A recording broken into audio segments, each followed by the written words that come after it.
Because part of this thing that I need people to understand is that a lot of the issue with politics, Michael, is access. One, can you even get them on the phone? Two, can you even get a meeting?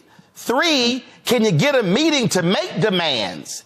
It's one thing to say, we want this, this, this. It's something else when they don't even return your phone calls. Right? You just had a runoff in Texas. Dan Phelan, who's the Speaker of the House, got reelected. The Republicans said the only reason he won the runoff because Democrats crossed over. It doesn't matter if he went, they are his constituents. But the way Republicans operate, we don't even talk to Democrats. So I'm trying to tell our folk, this is why we can understand who's in power. Yeah. And that last word that you mentioned, Roland, is key: power.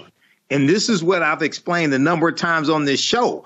We have to explain to our people that you don't vote for exercise, you vote for power. You vote for policies that are beneficial to you, your community, your people, policies that are good for African Americans, are good for America in general. You have to look at why Republicans work so hard to suppress our vote. Why Shelby County versus Holder U.S. Supreme Court case 2013 was filed? Because they've been trying to repeal or weaken the Voting Rights Act since 1965. OK, and then when we look at those who are in support of a ceasefire in Palestine, and they're saying they're not going to vote for Joe Biden, they're going to go do something stupid like vote uncommitted. Well, if you listen to Donald Trump said he will cut off all humanitarian aid to Palestine. Number one. Number two, when he was in power, when he was in office, he banned Muslims coming from 7 countries. 3, Netanyahu wants Trump in office as opposed to Biden because he knows Trump will allow him to do whatever he wants to do. So we have to understand consequences. Voting is not the be all to end all. But what is important for our folks to understand is that, unfortunately, what we are not doing is using all of our power. Over the last several election cycles, black voter turnout has been down. Look, now we totally understand that because the historic election, the nation's first black president, caused record numbers in 2008 and 2012. Now we're seeing those numbers drop back towards pre-Obama levels. But here's the problem with that. And this is where the percentage of votes that Trump got in 2016 made the difference. When you see black turnout drop, then that actually makes the 8, 10, 12, 14% that he got even more important.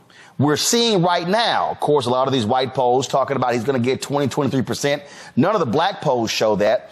But the problem that we have to understand is that whether we're talking about Biden versus Trump, whether we're talking about Jeff Landry becoming that MAGA Trump-light governor in Louisiana, whether we talk about what's happening in other states, Kemp in Georgia, or county level, mayors or whatever, when black people are not maximizing our voting power, what we're doing is we are making it possible for folks who do not support our positions, who do not stand with us, to then have power and for them to then be able to determine our fate. I made that particular point as the elections were going on in Louisiana. Activist Gary Chambers was on the show talking about that. Gary posted this. Give me 1 second. He posted a series of things on Instagram talking about this very issue. We kept driving this point home, and you know what? A bunch of other black media was real silent. And see, so my problem for right now is I don't want to see these black media people right now doing stories and posting tweets about what's happening in Louisiana if y'all wasn't saying a damn thing before he got elected. And it's a whole bunch of folks out there now complaining about the bills being passed, the power grab that he's involved in. And guess what? They were real silent when it came to trying to get people actually registered to vote. And so what do we now have? We now have a far right-wing MAGA Republican who is seizing power because they now have a supermajority in the legislature, and so they can do whatever it is that they want. And so when we talk about these things, what could happen if Trump wins in November? If you think what's happening in Louisiana and Mississippi and Alabama and Florida and Georgia and Arkansas and Tennessee is bad, oh, boo, you ain't seen nothing until they take the White House and the United States Senate in November. Joining us right now is Gary Chambers, activist out of Baton Rouge. Also, we have Dr. Robert Biko Baker, visiting assistant professor at the University of Wisconsin-Milwaukee. Gary, I want to start with you because we have, let's be real clear, we've got ops right now in our community. We've got black people with platforms, with following, who are saying, don't vote, don't vote, don't vote. They ain't done nothing. They ain't done nothing. I had some dude who's a foundational black American tweeting about, oh yeah, Trump 2024, we're going to make these Democrats pay. And the reality is, and I say, well, that's pretty interesting because you say you want reparations. I said, ain't a single Republican out there standing for reparations. I said, everything on your agenda they against, but you hollering Trump 2024. And we have to recognize that there are people who are invested in keeping black people from not going to the polls. And when that happens, then we screw ourselves because we're not taking advantage of our power. You know, Roland, you're absolutely right. We have it seems like an all-out assault from some folks in the hip hop and entertainment industry, a lot of influencers out there. And when you say don't vote, you tell me that you fundamentally don't understand how the government works, especially if you are somebody who's paying an immense amount of money in taxes. You don't stop paying your taxes, but you're going to tell me that you're going to stop voting. Every time you go to the store, the government takes some of your money. So what you're deciding is that I'm going to let other people decide who spends my money. You're also deciding who's going to determine the quality of schools. You're deciding who's going to determine who leads my police department. You're deciding who's going to determine the quality of the libraries in my community, whether or not my potholes get fixed.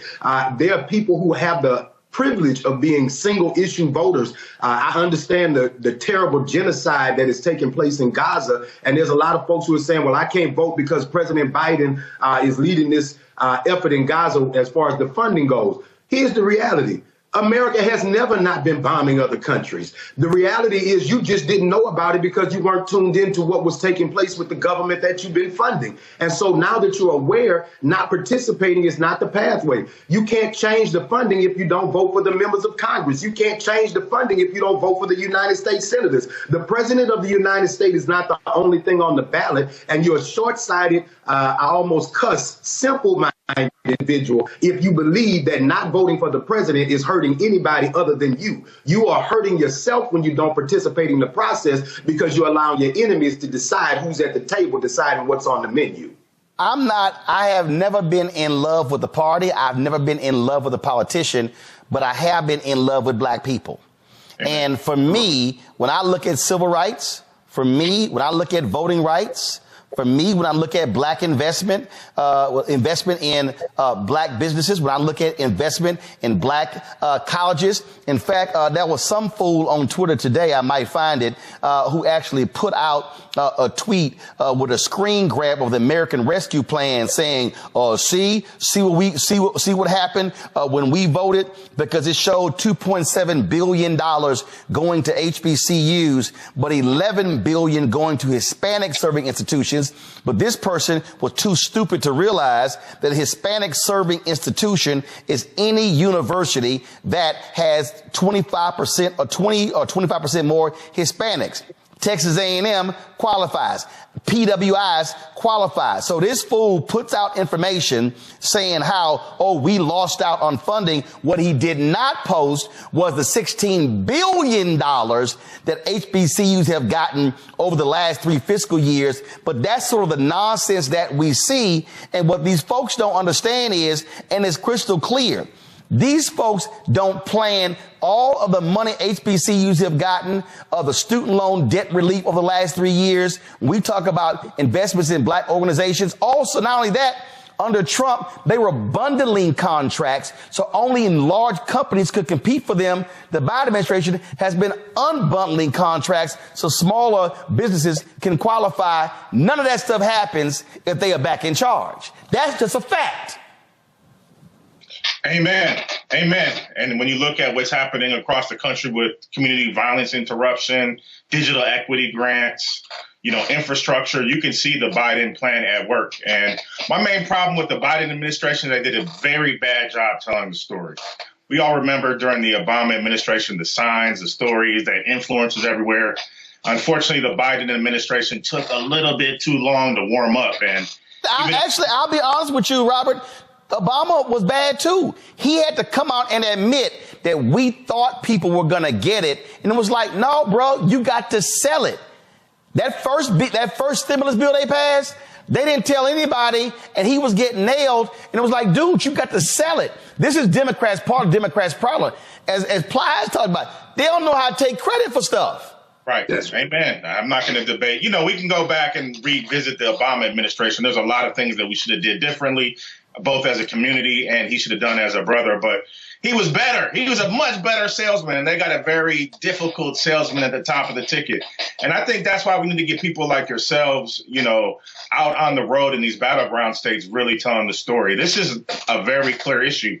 And I know a lot of my people come from the more radical left and we're looking at Palestine, and it's a very horrific thing. But I think even that is clear when you see Nikki Haley in Palestine, riding on bombs and celebrating babies being killed. I think we have a really big difference, and we have to be honest about where we're at. If not, we could be in a lot of trouble. The thing here, I'm going back to not in love with a party or an individual. And what you have with these ops, Gary, they're out here going, you butter biscuits, you dancing, you tap dancing, and all this sort of stuff. And I'm sitting here going, no, I know what the hell I'm talking about. Because federal, state, county, city, school board, right now in Houston, the largest school district in Texas, majority minority, folk are pissed off that Mike Miles is controlling the process because the Republicans in Austin took over the legislature. Well, guess what happens? When we don't vote in statewide elections, they have that power. In Louisiana, the reason they are running roughshod, they just voted to give the governor power over every state task force and committee, some 148 different boards, because they now have a supermajority. If they don't have a supermajority, they got to work with Democrats. Supermajority, they can do what the hell they want to do, and they are moving fast to completely dismantle and seize power for the next 100 years in Louisiana.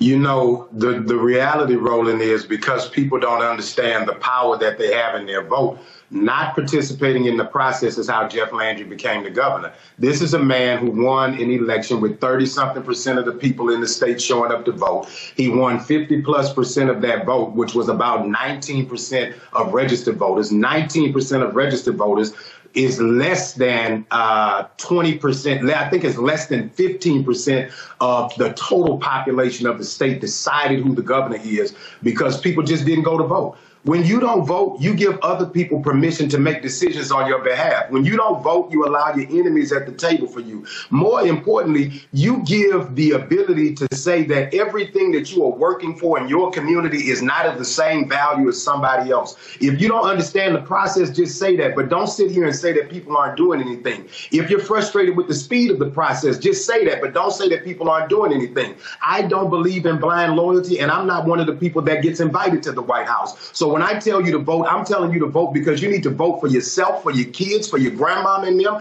because at the end of the day, these people are taking your health care. They're putting your kids' records online. They're now stripping away. They're giving a law right now in Louisiana that you got to be 25 feet away from the police officer if you're filming them when they're brutalizing you. So the question is, does the cop have to take measure, or do I, to determine how far we are from the police officer? The governor is going to pick the chairman of the board of every state college and institution in the state. He's going to pick the chair of the board for every board that's in the state. Why does one man need to have the ability to appoint the chair of the board if you appoint the members of all of these boards in the first place? Because I want to control what's on the agenda of every meeting in every corridor of the state of Louisiana. And if you got anything on there about diversity and inclusion, if you got anything in there about equity, I don't want you there. And that's because you just decided you couldn't go around the corner 5 minutes from your house and click some buttons in a machine to make sure that somebody was there to defend you and your family.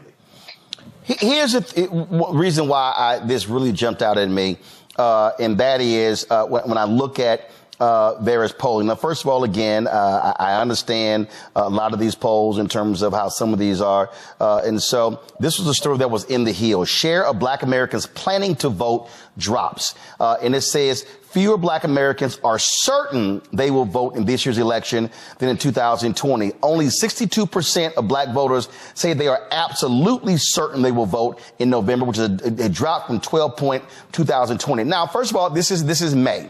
It doesn't mean the number's not going to go up. The issue that I have is, and again, I totally understand people's concerns. I absolutely understand genocide, Israel and Gaza. I totally understand people who say they wanted the George Floyd Justice Act.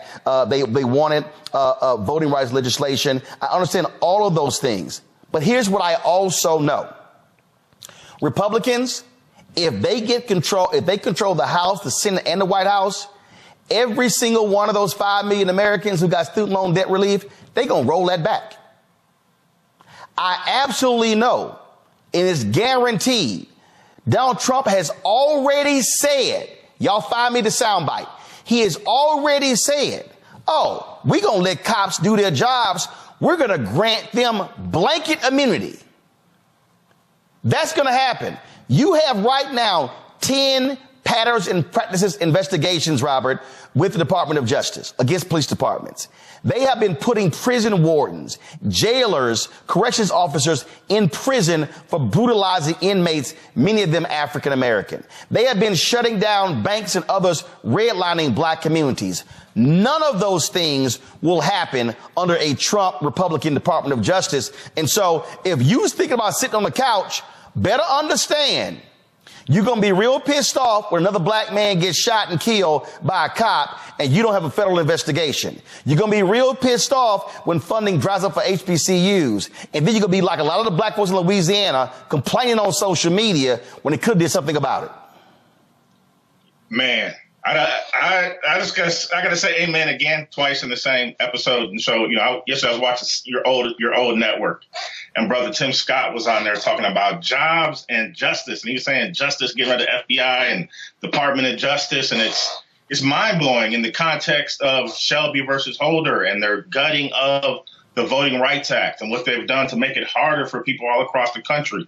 Now, if all this is going on and they didn't make it harder and they didn't have these tapes of Donald Trump saying the N-word, hey, maybe the Republicans would be a good opportunity for us. But it's not. We're being pandered to, we're being lied to.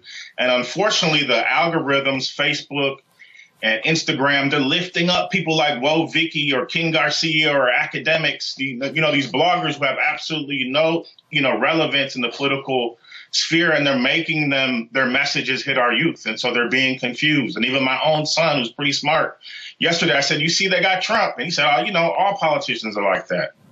And that's unfortunate, and because our people have so much misinformation. And so hopefully we can do more to get your voice amplified in the battleground states. Niambe, this is a piece from the Brookings Institution. It says here, new voter turnout data from 2022 shows some surprises, including lower turnout for youth, women, and Black Americans in some states. Robert is right there in Milwaukee. Here's a fact.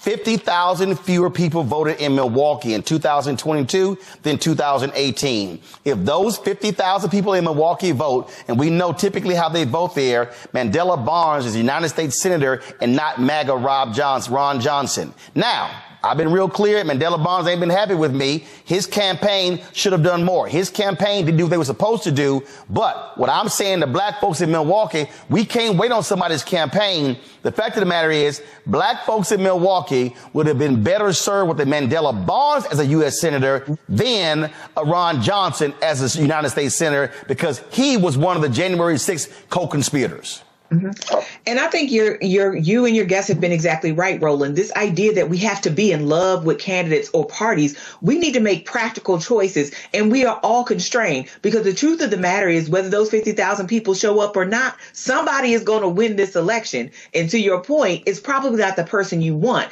And it makes me think of what Jesse Jackson said when he ran in '84, when he was at Tinley Baptist in Philadelphia. He said Ronald Reagan won by the margin of despair. And I think we're seeing something similar happening, not just in Milwaukee. You can think about the Miamis, the Atlantas, the Durhams, the DCs, all of these places where you have people who are disaffected. And like you said, I get the frustration, but politics in and of itself is meant to frustrate. It's not supposed to change quickly. That's the point. But when you think about everything that is at stake, we have to be real clear. We got to make the best decisions we can with the limited options we have. The options aren't going to change. The political system isn't going to change. And keeping our votes to ourselves just might mean we won't have a vote the next time, because these people are very clear about what they're trying to do. They've already done it in some places, but they're going to do it in other places. They are trying to destroy our communities. They're trying to destroy progress. They're taking away our citizenship rights. They want us to be what America used to be. They're not whistling Dixie on this. This is a real decision that they've been making, and they have been doing it since the civil rights movement. They have been working on this. You know how dogged and determined you have to be to wait for 60 years to do this kind of stuff, or to be planning for 60 years to do this kind of stuff. And they finally got their foot in the door. And you better know that if Donald Trump gets in again, Clarence Thomas, Justice Alito are going to step right on down. He's going to stack the lower courts.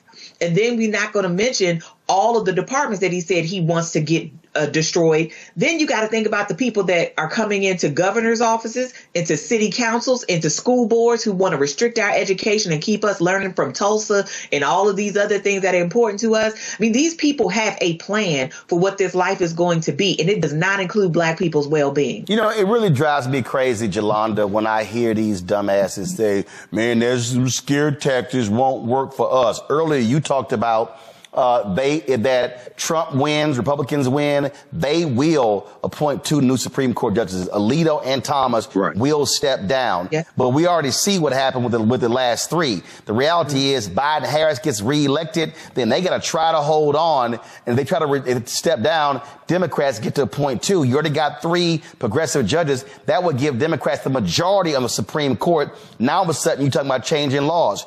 I'm from Texas. You're there in Texas. For folk out there, again, who want to play these games, who don't quite understand what America will be like if Republicans control the House, the Senate, and the White House, just go ahead and let them know the hell you got to deal with in the legislature, where Republicans control the House, control the Senate, control the governor's mansion, and they're just running roughshod. And they control the state Supreme Court, and they control all statewide positions. What Texas looks like. In all the courts of appeal. So it's very, very, very difficult. We go in, the Republicans have a majority in all the branches of government. So Democrats very rarely are able to get bills out of the House to get to the Senate. When we do get bills from the House to the Senate is overwhelmingly Republican. They vote down all of our stuff. And then the governor goes and he signs all of this anti-Black stuff. So I'm talking about Black people. And Roland, I want to say this really quickly. I'm really thankful that you have this station, because the mainstream media is whitewashed and they don't tell the truth. But I think that what we need to be as Black electeds is we need to go into our communities and we need to connect the dots for them. People that are struggling. The way I grew up, we have lights. We didn't have water. We got evicted all the time. My mother was trying to figure out how she was going to pay the rent, how she was going to pay the car note, how she was going to fix her broke car. So my mother wasn't paying attention to that stuff. And of course, we were worried about how we ate.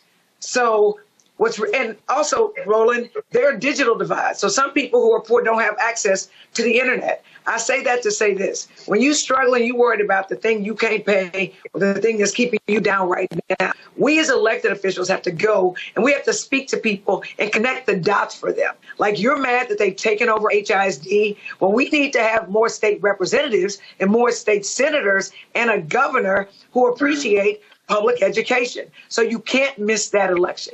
Or you don't like what they're doing in a school or how much they're paying. Well, you need to go to the school board. People don't know that.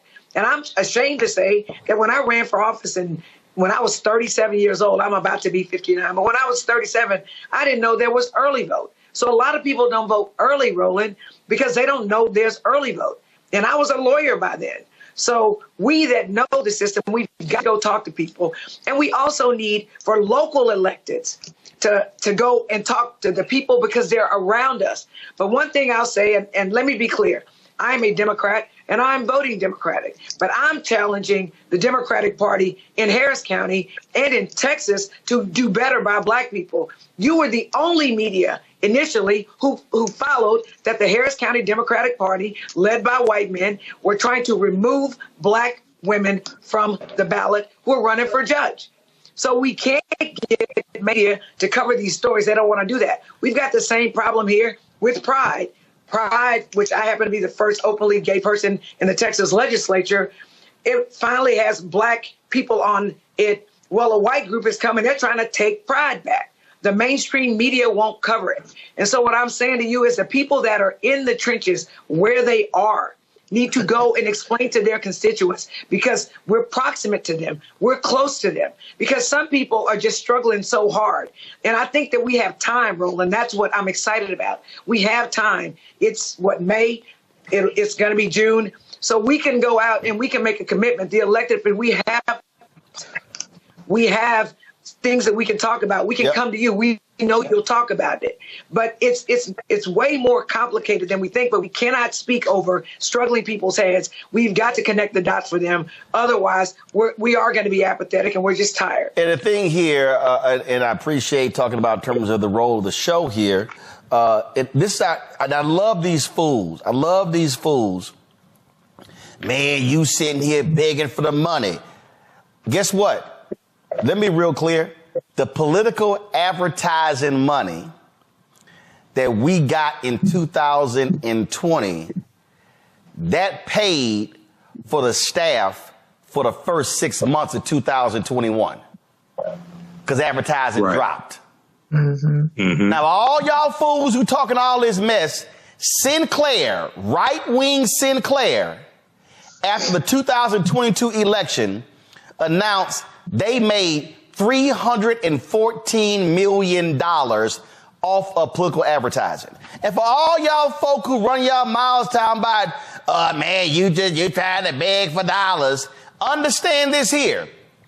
Every media company in America, Fox, CNN, MSNBC, NBC, ABC, CBS, Salem Radio, Westwood, Cumulus, iHeartRadio, Urban One, Radio One, every single media company projects they're going to make 30 to 40% more money in an election year because of political ads, and that's going to handle their budgets in the first 2 quarters of the following year. And so you can't on one hand go, man, we got to do for self, when the reality is this here. If we're able to get 2-3 million in advertising, that's more than our fan base is giving. And that keeps me from having to keep begging folk to give because they should be advertising on this platform just like they do on all the other networks. We talked about connecting the dots, and that's what all this is about. Rob, I'm going to come back to you before I go to Michael. Here's the thing. And for the folk who don't understand, Robert, you're there in Milwaukee. Who is more likely to meet with and communicate with Black people in Milwaukee? Would it have been a Senator Mandela Barnes and his staff or Ron Johnson and his staff? I mean, that's a no-brainer. You know, salute to Mandela Barnes. And you have me on right after the election, and I have my own problems with the way he ran his campaign, but that's a no-brainer. Mandela is still out in the community, and I just saw him at an event with Vice President Kamala Harris, and he was there smiling and shaking hands. So that's a no-brainer. Well, no. So the reason I'm asking the question, because part of this thing that I need people to understand is that a lot of the issue with politics, Michael, is access. One, Can you even get them on the phone? 2, can you even get a meeting? 3, can you get a meeting to make demands? It's one thing to say, we want this, this, this. It's something else when they don't even return your phone calls. Right? You just had a runoff in Texas. Dan Phelan, who's the Speaker of the House, got reelected. The Republicans said the only reason he won the runoff because Democrats crossed over. It doesn't matter if he went, they are his constituents. But the way Republicans operate, they operate is, oh, we don't even talk to Democrats. So I'm trying to tell our folk, this is why we can understand who's in power. Yeah. And that last word that you mentioned, Roland, is key, power. And this is what I've explained a number of times on this show. We have to explain to our people that you don't vote for exercise, you vote for power. You vote for policies that are beneficial to you, your community, your people, policies that are good for African Americans, are good for America in general. You have to look at why Republicans work so hard to suppress our vote. Why Shelby County versus Holder U.S. Supreme Court case 2013 was filed? Because they've been trying to repeal or weaken the voting rights act since 1965. OK, and then when we look at those who are in support of a ceasefire in Palestine, and they're saying they're not going to vote for Joe Biden, they're going to go do something stupid like vote uncommitted. Well, if you listen to Donald Trump said he will cut off all humanitarian aid to Palestine. Number one. Number two, when he was in power, when he was in office, he banned Muslims coming from 7 countries. 3, Netanyahu wants Trump in office as opposed to Biden because he knows Trump will allow him to do whatever he wants to do. So we have to understand consequences. And I wanted the 2 brothers just to talk about how they explain to people on the ground, how they connect policy to conditions, because a lot of this is disconnected from us. We hear these different laws, we hear policies, we hear American Rescue Plan, things like this. But if you can just give us one, if you don't mind, 1 or 2 examples of how you connect actual policies in existence to conditions to connect the dots for people. Gary, you first. One of the things that I've thought is critical is that, you know, if you are not having conversations with the people that are running in your local community about what's taking place, then you can't expect those people to deliver on something that you're not putting a demand on. We're expecting people to come into our communities and do things that we haven't even asked for. When I first got into advocacy, there wasn't an emergency room close to my home because the previous governor, Bobby Jindal, closed hospitals in the state because he privatized health care. Black folks helped elect John Bell Edwards that expanded Medicaid expansion, and then we put a demand on it that we wanted an emergency room. Now there's a $10 million investment after the term of John Bell Edwards where an emergency room is within 2 miles of my home. When you talk about police policy, after Alton Sterling was killed, we had a mayor in our city who was ignoring the calls of the community to change police policy. I don't know how many times I've come on Roland's show and talked about the advancement and the things that we've changed as a result of making Mayor Sharon Weston Broome the mayor. Matter of fact, we had the chief go viral because he was challenging the city council about the things that he was doing to hold police officers accountable in Baton Rouge. That doesn't happen if we don't elect the mayor and we're not involved in the conversation. And so some people are just being too short-sighted and looking at what's making you angry. That's making an emotional decision. Voting is a business decision. This is a business decision. Every day we go in the ballot box and vote, that's to do business on behalf of our community, business on behalf of our family, and business on behalf of the future generations that cannot vote right now because there were people who went and voted so that we could have the liberties that we have today. There's a quote that my grandfather used to talk about. Strong men make good times, strong men make good times, and good times make weak men make bad times. Too many people are being weak in their decision making, and we are producing bad times for the future of our children if we're not doing our responsibility and showing up. Robert, the thing that is jumping out at me again as we're having this conversation, and again, I love it when the haters start talking.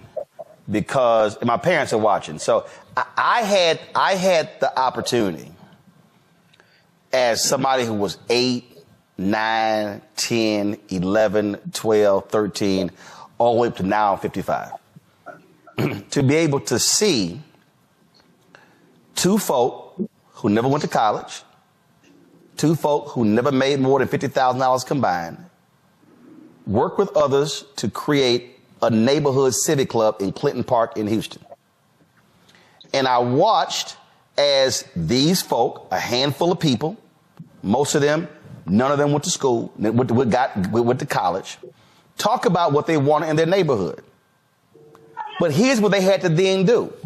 They had to then go, okay, well, if we want some overgrown lots cut and we want some crack houses, abandoned crack houses torn down, that's government. We got to go to government to get it done. Then they were like, well, you know what? We need some new sewer systems and sidewalks and street lights and the park refurbished. That's government. That took place through a bond election. They were concerned about security in the neighborhood. So what did they do? They said they went and met with the police commander.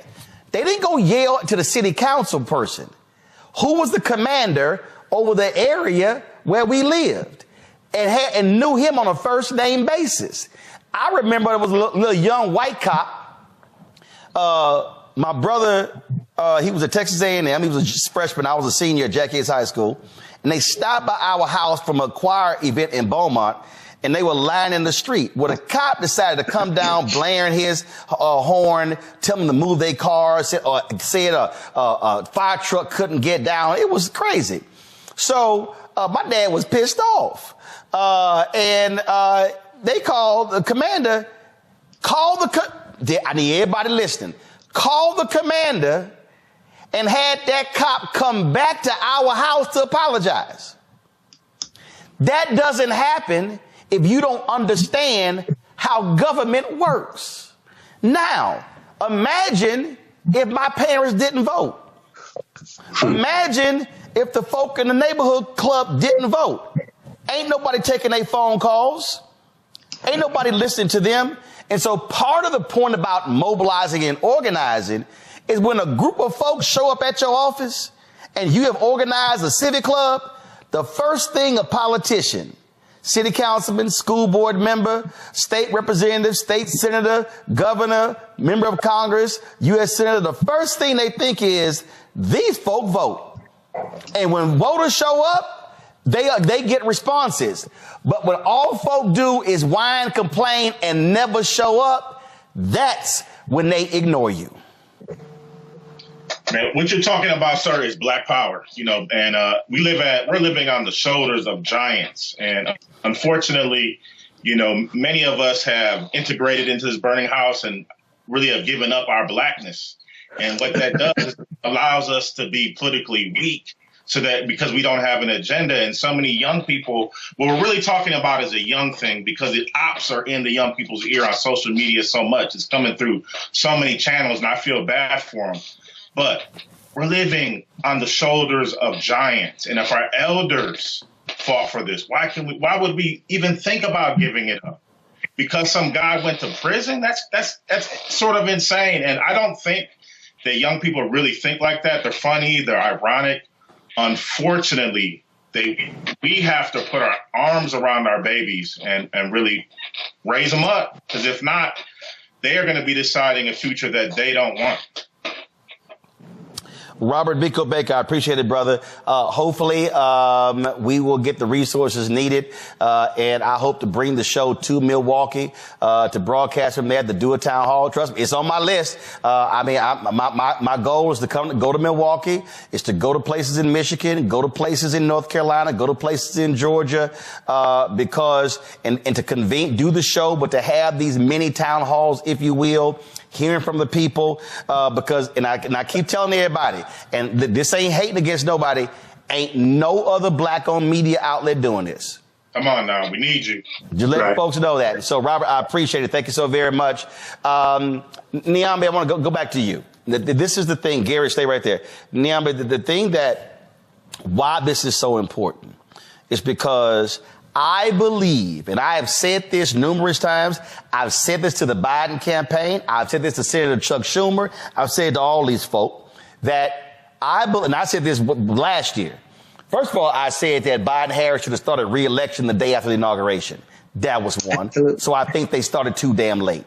Two, I say the beginning in January, they should have been doing this, going to these cities and having different surrogates, and not just them, having black mayors, Randall Woodford in Birmingham, having Mayor Andre Dickens in Atlanta, having the mayor of Arkansas, having the former mayor Sylvester Turner in Houston. They should be doing these conversations in these towns. Again, inviting someone like us in to live stream that and answering people's questions. If people say, well, I don't know what they've done on this, boom, we got the answer for you. What about this? And because I believe that January to August was what I call the education and informative stage. Then when you go August, September, you're trying to get folks registered. September, October, November, you're trying to get them to vote. It moves in stages. So Vice President Kamala Harris, she's done some of this on reproductive rights, on economics, but no, you got to be fanning out across the country, having these type of conversations, because I can't get somebody interested to register if I don't educate them, but they can't vote unless they register. Exactly. And you have to do this in many places a month in advance of the election. So if you decide on the day of, hey, my mind has changed, and you don't live in a place with same day registration, it's USOL, right?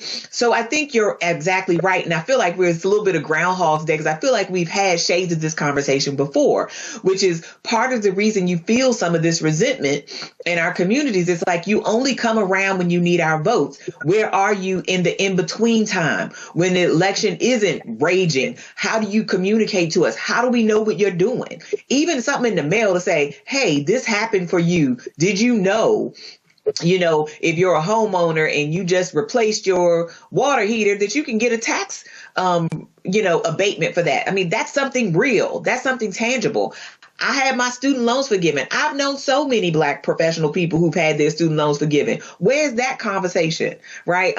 How do you not go to these places where Black people are and just talk to them? And it won't be easy conversations. There are people who are still pissed about the George Floyd Act. There are people who are still pissed about voting rights, who have real concerns about the economy. So these are not going to be easy conversations, but I think people would respect it a lot more if you had it and didn't just come begging hat in hand, as you said, when it's almost too late, because we've already had primaries in many places. Yep. So now all that's left is the general, and that's a big ramp up, and it can't just be about the convention, because voting happens at the local level, neighborhoods, communities. Yep.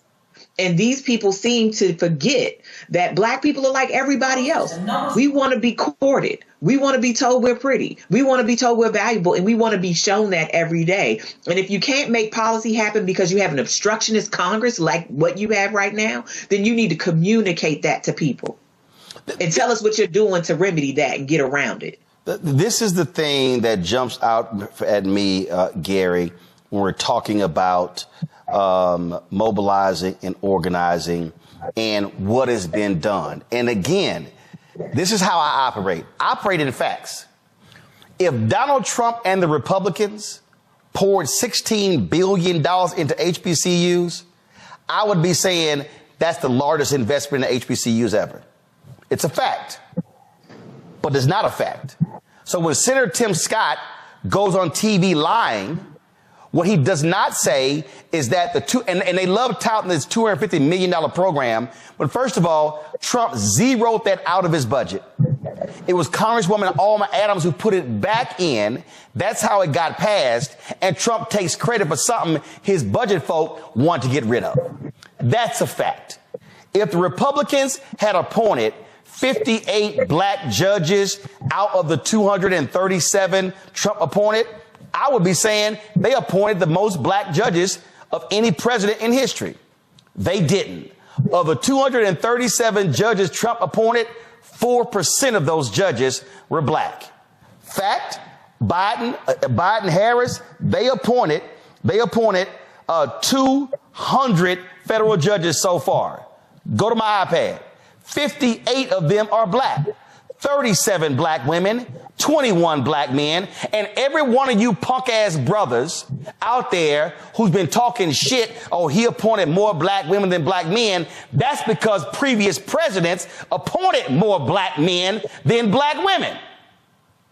for folk who don't understand facts. And so this is where when somebody comes at me, I'm just answering with fact. And the fact of the matter is, if Biden-Harris has done this in student loans, this in HBCUs, this in fund, I'm going to lay it all out and I'm going to compare it to what Trump has done. To me, this is an easy ass vote.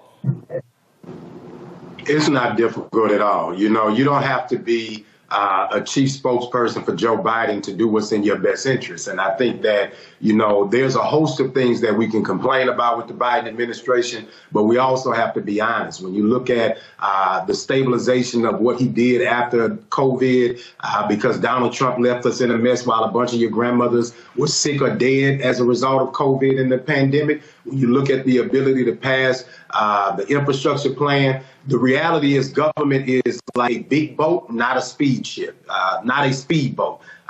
You want government to respond and turn in mechanisms that it doesn't happen in. It takes a year to 2 years before you start to see the impact of some of these policies. And when you see those policies, what will happen if we don't show up is all of the work that was made over the last 4 years will be for nothing, because they'll come in and undo it all. They've already got their plan. They've already got their people in place that they want to put in to execute their plan. While you are sitting there making emotional decisions, people are being strategic about what they are going to do with your resources. So the question really is, are you going to do what is in your best interest, or are you going to make an emotional decision? Joe's old, Joe's slow, Joe doesn't communicate as well you'd like him to communicate. Joe is funding the genocide. We know all of these things. Donald Trump is worse every day of the week. Every day of the week he's worse. And the people that he's going to put in power, this is where it really gets tricky. I'm from Baton Rouge, Louisiana, and I know how many people that are competent from the state of Louisiana that are leading in the U.S. Congress and leading in this White House to make a difference for black people because of people in key positions that Joe Biden listens to. I may not agree with those people, but I understand the impact of the work being done on behalf of black people. When you put Donald in there, a lot of those competent, educated, qualified black people who are in there doing things on your behalf, they're no longer going to be there, and they're going to be people there that are unqualified, incompetent, working on your behalf to your detriment every single day. Joining us right now is Kadida Kenner. She is founding CEO of the New Pennsylvania Project. Kadida, here's what's very interesting. I have seen some of these clueless damn rappers talk about, man, the hood said our pockets were full when Trump was president. Look about them stimmy checks. Henry, go to my iPad. This right here is what is called the American Rescue Plan. It was passed under President Biden. And look at this here. When it goes, here's the help with the American Rescue Plan. I need help finding a vaccine. I need help getting health care coverage. I need help buying food. I have kids. I need help with rent. I lost my job. I need help getting a rescue payment. I want to offer my employees paid off for vaccines. My small business needs help. Oh, I'm sorry. Did somebody actually say stimulus checks? Does anybody remember under Biden-Harris $1,400 checks that actually went out to folks? The problem is, Kadida, he didn't put his name on the checks like Trump did because he wasn't trying to be so narcissistic and taking credit. And so, again, these folks are running out here, first of all, forgetting we were in a 100-year pandemic where they were providing insurance, things along those lines. And all these folks who think these checks are going to start flowing if Trump gets back, Project 2025, they plan on cutting everything. And all y'all folks out there who are pissed off that your taxes are higher, that was a part of the Trump tax cut where your taxes went up in 2024, 2025, and they want to make the Trump tax cuts for the rich permanent next year. Absolutely. And that's what we're dealing with right now, is overcoming the misinformation and the disinformation. I can't tell you how many people we're coming across here in Pennsylvania on the ground who have no idea who was actually responsible for these pandemic checks. And as you mentioned, because his name was written in the letter that came enclosed with the check multiple people believe that it was Donald Trump that was responsible for these pandemic checks. And so we are spending so much time on the ground right now trying to overcome the misinformation and the disinformation. We can't get to the prime purpose of our work, which is to do voter registration here in Pennsylvania and turn out Black folks to vote. We have to overcome the misinformation that is keeping folks from wanting to be registered to vote. And I'm here to tell you today, as an organization that has registered 40,000 Pennsylvanians to vote in the last 2 years, we have people who are registering to vote who choose not to be aligned with any political party because they're not sure of who does what and when. Last year, it was 17% of the folks we were registering to vote registered as unaligned, not choosing to belong to the Democrats or the Republicans. This year, that number has gone up 11 points to 28% of those we are registering here in Pennsylvania choosing to be unaligned from political parties, and mostly because they don't know who the Democrat is, who the Republican is. Civics have been taken from out of their public school systems.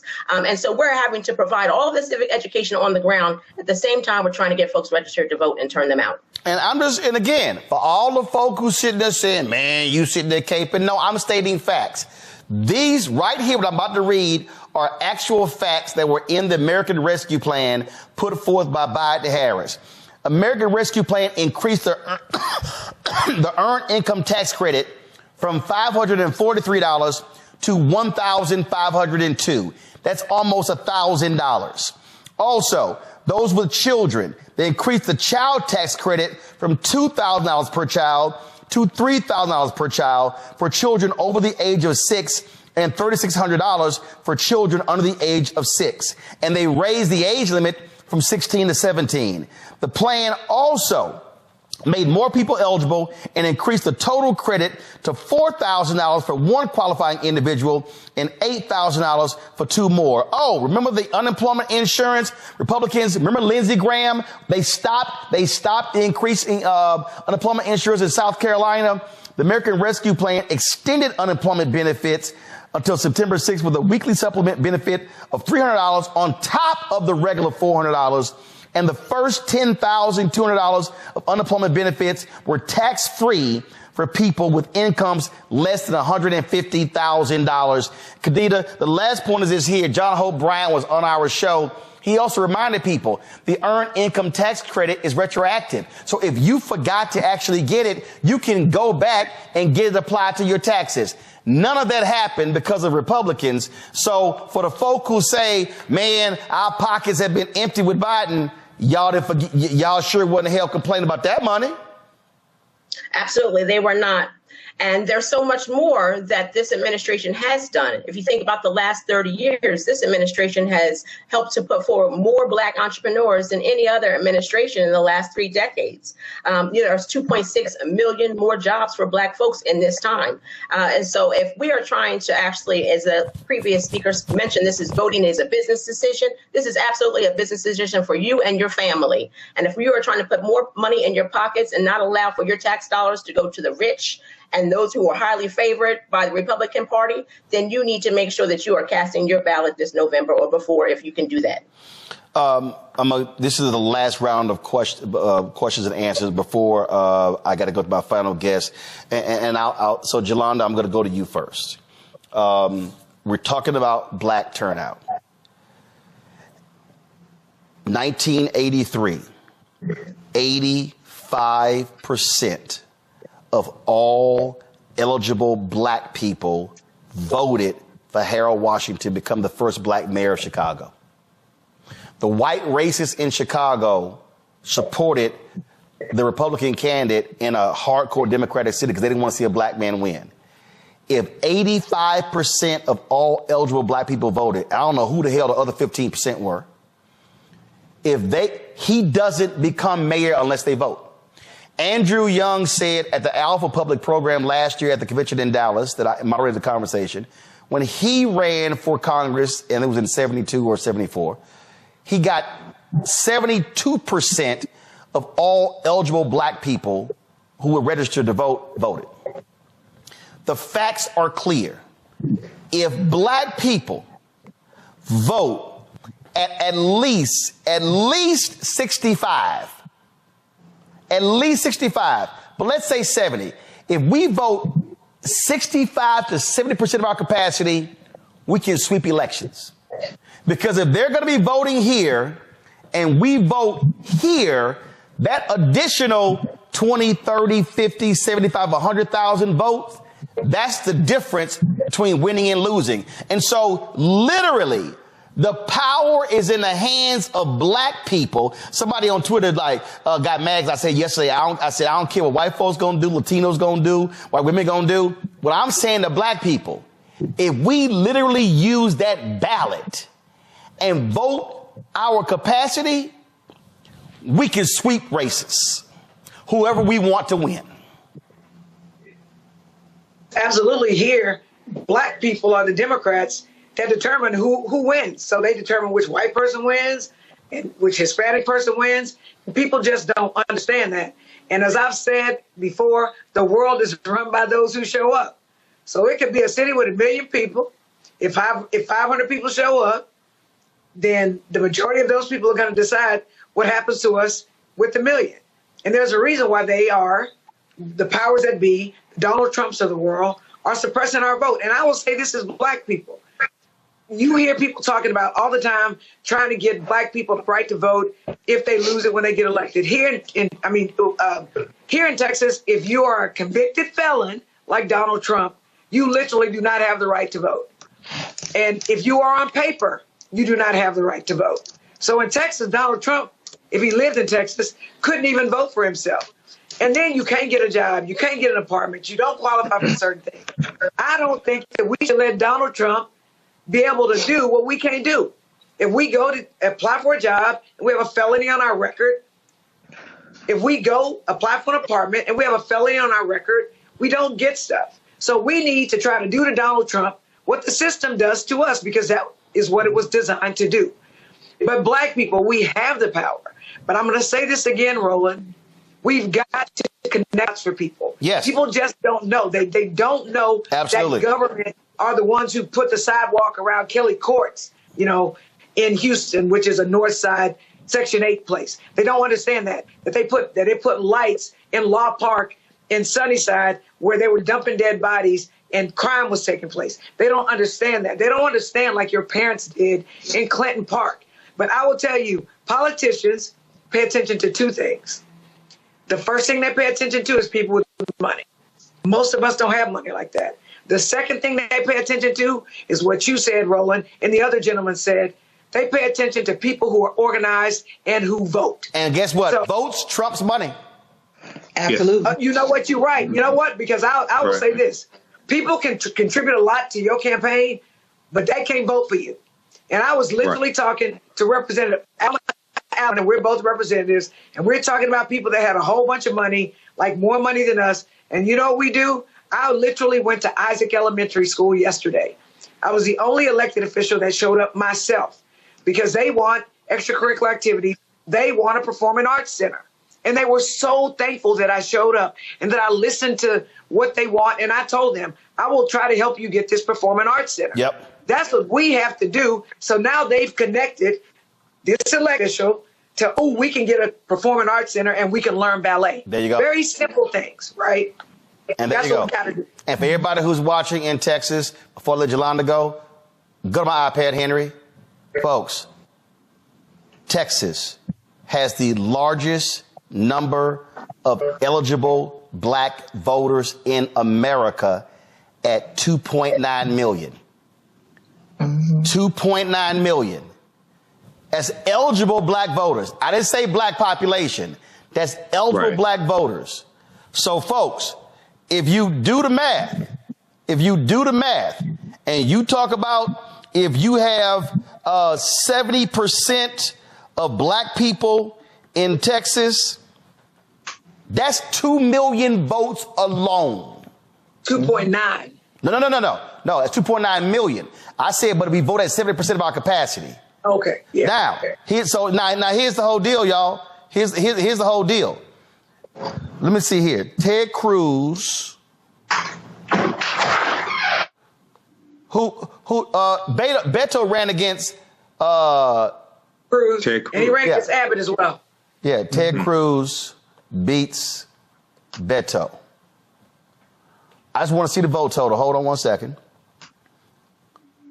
Vote total So right here, the vote total was Cruz 4.2 million, Beto 4 million. If we voted at 7% of our capacity, we alone deliver half of the votes needed to win. But guess what? Makes it harder if we vote at 30%. 40%. That's how the game changes. Representative Jelana Jones, I appreciate it. Michael, your final comment. This is a fantastic conversation. You talked about the American Rescue Plan. Roland, two quick things. Number one, no Republicans in the House or the Senate voted for the American Rescue Plan. We have to drive home that point. The only reason why that got passed is because of Democrats. One, two, Vice President Kamala Harris was the top-ranking vote in this. It was 50-50. She was the top-ranking vote. So all these people out here saying Vice President Kamala Harris hasn't done anything, the reason why you got those $1,400 stimulus checks plus was because of that black woman. Call her whatever you want to, but that's why you got them. And you're at whitehouse.gov, Roland. Fantastic website. Everybody look at, and Roland, if you could bring this up quickly, the Biden-Harris administration advances equity and opportunity for Black Americans and communities across the country. I refer to that oftentimes. That's a 36-page document at whitehouse.gov that breaks down category by category how the policies of the Biden-Harris administration are helping the African-American community. Republicans overwhelmingly voted against these policies or are against them and will reverse them if they get back control of the White House, the Senate, and keep control of the House of Representatives. Elections have consequences. Michael, we appreciate it. Thanks a lot, Niambi. No, I was going to say, you were talking about what Black people voted at their capacity can do. I mean, we see Wes Moore in Maryland, right? I mean, he's the only Black governor currently serving. Maryland, 1 in 3 voters in the state of Maryland is Black, right? And it was because 80% of the Black vote said that they were going to turn Wes Moore, and did, because only about half of white voters were going to turn out for him. So it actually does matter, and it particularly matters at the margins. Like when you show in Texas, you're talking about a few 100,000 votes, which seems like a lot, but it's really not. So we're not talking about massive blowouts in a lot of these cases. We're talking about thousands of votes, in some cases handfuls, as we saw in the presidential election. So, I mean, I think part of the issue we have, again, I go back to Jesse Jackson, is that you have people not mobilized and people who were left kind of out of the equation. And then when you looked up, it's like, we need those people. We waited too late. And then the election is over. Absolutely. Well, appreciate it. Let me now go to, let's see here, Kadida. A lot of election deniers that are currently sitting in our state legislatures. And that is something that we should all be considering in this moment. I look at the Black vote here in Pennsylvania in 2022 and the rate in which we showed up to the polls ensured that we have our first Black woman Speaker of the House in our state legislature. It also showed we have a Black man as our lieutenant governor. And so the power of the Black vote can do incredible things if we come out in record numbers. In Pennsylvania, we need to come out at the 70% number that you mentioned. Roland, we were 67% in 2020. And so we need to make sure that we vote at more record numbers here, and the youth must come out and cast a ballot. And unfortunately, if you have 4 grandchildren, the likelihood is only one of those 4 are registered to vote. So let's get the children involved, let's get the young folks involved, and let's get everybody to the polls. Absolutely. Closes out, Gary. I live in the 50th ranked state in the nation, and it is the second blackest state in America. When I ran for Congress, 18% of the population showed up in the second congressional district here in Louisiana, which at the time was the only Black congressional district. Because Black folks thought we're going to get a second Black congressional district rooted out of Baton Rouge, which gives us another seat in Congress for somebody to go and fight for millions of dollars for the people of Louisiana. There are other states that are getting more representation. That is going to be transformative for your community, only if you vote, though.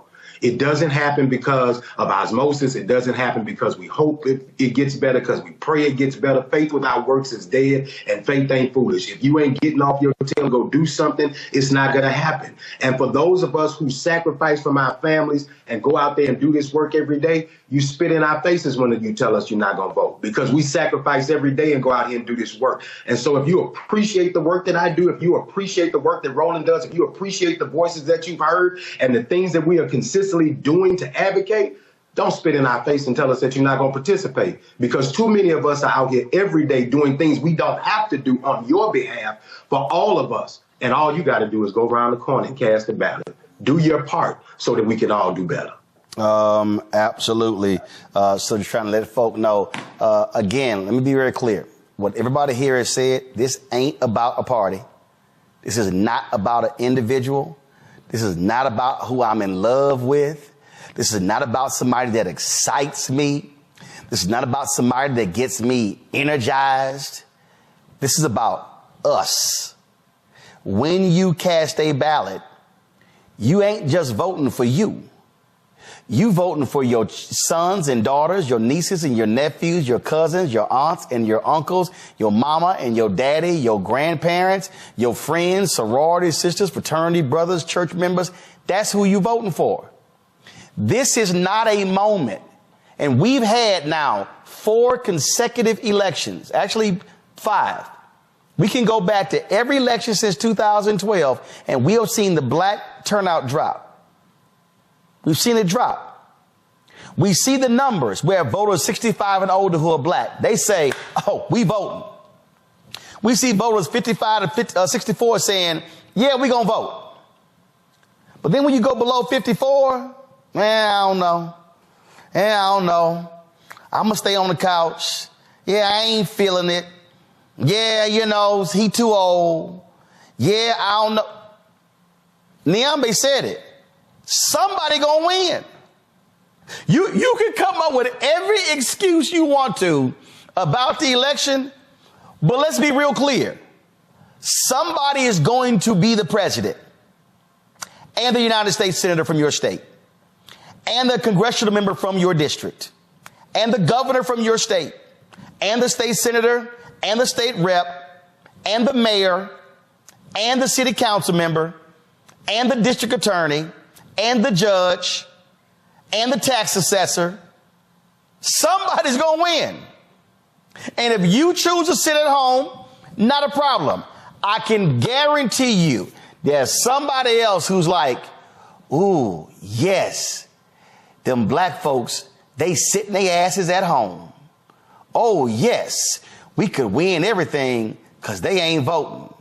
And let me remind y'all, in 2016, who thanked black people for not voting? Not for voting. Donald Trump did not thank black people for voting for him. He thanked black people for not voting in the election. And what he was saying is, you fools helped me win. Question is, do y'all want to help him win in November by sitting your ass at home? It's really up to you. Real quick, Michael, you had an announcement real quick. Go. Yeah, join me Sunday, June 30th, 2024 for my new 10-week online course, Black Resistance Movements from the Haitian Revolution, U.S. Civil War, Civil Rights Movement, Black Power Movement, 1800 to 1968. Most importantly, we look at how we fought back against white supremacy and racism, the various ways we did that. Visit my website, AfricanHistoryNetwork.com, AfricanHistoryNetwork.com. Register today, watch the class live or on demand. We'll see you in class. All right, thanks a bunch. And again, folks, we'll see y'all tomorrow from the Poor People's Mass Assembly here in the nation's capital. Join me Sunday, June 30th, 2024, 4 p.m. Eastern Standard Time for my new 10-week online history course, Black Resistance Movements from the Haitian Revolution, U.S. Civil War, Civil Rights Movement, and Black Power Movement, 1800 to 1968. Visit my website, AfricanHistoryNetwork.com, AfricanHistoryNetwork.com. I'm historian and national political commentator Michael Imhotep. You see me on the African History Network show and Roland Martin Unfiltered, as well as a Reba Martin show on KBLA 1580 AM. This class looks at history chronologically from 1800 through 1968 to 1971. And we look at what leads up to the Civil War taking place. We look at the Reconstruction era, 1865, 1877, the Jim Crow era, World War I, World War II, Great Migration, Civil Rights Movement, Black Power Movement, and to get a better understanding of the different ways African Americans fought back against white supremacy and racism, how we fought back through armed resistance, how we fought back through economic empowerment and business ownership and the cooperative economics movement, how we fought back when it came to the labor movement and in the courts and legal strategies, court cases, etc. Visit my website, AfricanHistoryNetwork.com. You can watch this class live or on demand. Your understanding of history is based upon your understanding of politics. Visit our website, AfricanHistoryNetwork.com, AfricanHistoryNetwork.com. Scroll down past the first online course that I teach, Ancient Kemet, the Moors, and the Ma'afa, Understanding the Transatlantic Slave Trade. You can still register for that class. But this new one right here, Black Resistance Movements, this really ties into the political climate, what we see going on in America right now, the backlash against diversity, equity, and inclusion, the resistance against any type of reparative justice or reparations, the attack on voting rights as well, the January 6, 2021 insurrection, which was political violence. All of this is what we see. The seeds of all this during this period of time from 1800 to 1970. Okay, so this 10-week online course, Black Resistance Movements from the Haitian Revolution, U.S. Civil War, Civil Rights Movement, and Black Power Movement. You can register right here for it. Click right here, register for full course. It's on sale, $80. You can register for both classes. We have a bundle pack for $120. It's about a $300 value. There's going to be some bonus content. You're going to get my Juneteenth lecture free when you register for this new class as well, Black Resistance Movements. Okay, so visit our website, AfricanHistoryNetwork.com.